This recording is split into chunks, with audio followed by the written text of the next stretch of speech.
જો આપણા બંને વક્તાઓ શાસ્ત્રીજી મંગલ સ્વરૂપ સ્વામી, નીલકંઠ સ્વામી, આ વચ્ચે ગઢપુરમાં ગઢપુર લીલાના કથા પારાયણ ત્યાં લીમવૃક્ષ નીચે થઈ. વડતાલમાં પણ વડતાલ લીલાની કથાઓથી સત્સંગના લગભગ હરિભક્તોએ આ કથાઓ સાંભળી. હમણાં જગન્નાથપુરીમાં પણ કથા થઈ.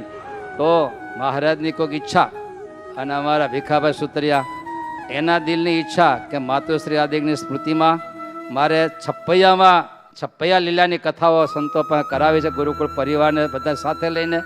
ત્યારે લગભગ 400 થી 450 આપણા પરિવારના હરિભક્તો છે, 100 જેટલા આપણા સંતો છે.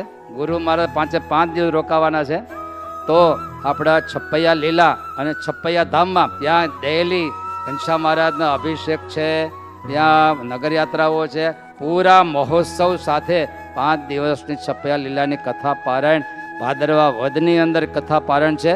ગુરુ મહારાજે સવારે કીધું 5 દિવસ રોકાવું છે કે છપ્પૈયામાં. આ વખતે આપણા સંતો લગભગ 75 જેટલા સંતો, સાંખ્યયોગી માતાઓ આ બધાએ રોકાઈને છપ્પૈયાની ધરતીના કથાઓને માણવાના છે.